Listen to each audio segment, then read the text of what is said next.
What's up, Raider Nation? Professor Kennedy here with this week's breakdown. Hey, look, Allegiant Stadium was electric against the Seahawks. The Raiders opened up their very first preseason game. They had fans in the stand, and I'm going to tell you what, if you don't have a chance to come to Allegiant Stadium for one of these 9 home games, you're really missing out because it was a tremendous atmosphere. But we'll talk about that later. Let's talk about the run game. I want to focus on the guys up front and what the Raiders were able to do against the Seahawks defense. Now, keep this in mind.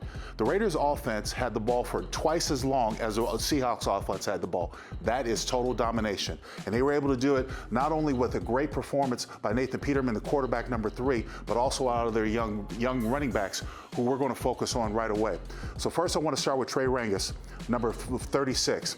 Now, as you watch in this first play, this is what we call 34 give back.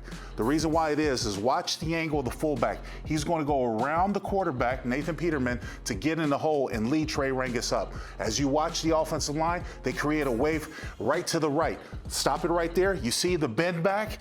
The natural hole is coming. The tight ends are sealing on the backside. The offensive line is collapsing down. Look at the great vision by number 36, Trey, as he hits the hole. And he's going to cut back because the safety thinks he's going to go outside. He's going to cut back. He gets a few extra yards. Why is that so important? This young man falling forward means great for the offense because he's not going to give up a lot of yards and go backwards. Now, this is nitty gritty. Let's freeze it right there. This is what we call, this is the first goal line package, okay? Now, we drafted number 70, Alex Leatherwood, with the 17th pick overall. A lot of you guys would question, what is he here to do? What's he going to do? He is going to provide a punch on that offensive line. Lester Cotton is his guard this way. You look at the tight ends, okay? Everyone's going to collapse down to the left. They're going to go from right to left. This is goal line blocking, man on man. Lester is thinking this linebacker is going to shoot the A gap, so he's going to go right away for the linebacker, and Alex Leatherwood now has the daunting task of blocking the defensive tackle on the inside shoulder and displacing him. Don't have to get a great block on him, just have to move him out of the way. Let's watch the play. See that movement? And you see that collapse? Now, Trey could just bounce it right outside. The only one who's going to make contact with him is either a safety or an outside linebacker. And because, like I said before, he falls forward, that's where it becomes pay dirt. Right there, falling forward. How tough are you? Rangus runs it and scores it. Nicely done. Down in the south end zone, home of the new black hole. Touchdown Raiders. Let's take a look at B.J. Emmons. Now, he had another solid day. You notice what Gruden likes to do from last year. He likes to use multiple tight end sets. Here we have 1 tight end and 2 receivers, but in this bunch set, you can do 1 or 2 things. You can run or you can pass. Now, as we get ready to start the play, what I'm going to isolate is Nick Martin. We got Lester Cotton. Their responsibility in this play is to seal the linebacker and work up to whoever's available. Next color. Now, watch Martin and Lester Cotton push the linebacker out the way. Look at that hole. Look at that hole open up.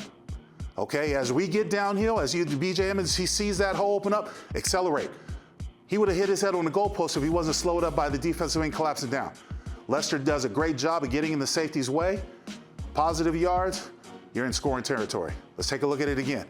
Great zone blocking by the offensive line. A hat on a hat. What we said is you displace the box, you run against that nickel defense, so the first person who's making contact is one of the safeties. Now, we get down on the goal line here. This is the bread and butter, what we're talking about again. If we freeze it right there, you notice that the Seahawks have what we call a goal line defense.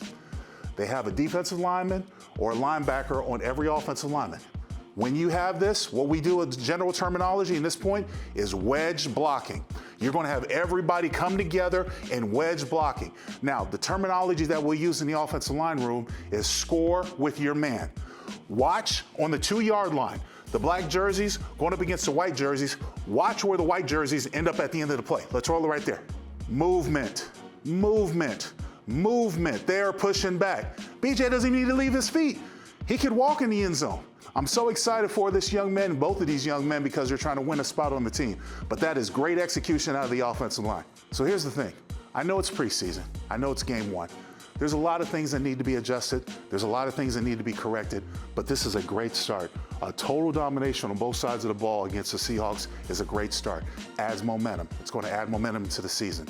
So when you guys come out to see this team or you watch them on TV, these are things that you're going to look for because one of these young running backs is going to make the team and help out, Jacobs and King and Drake.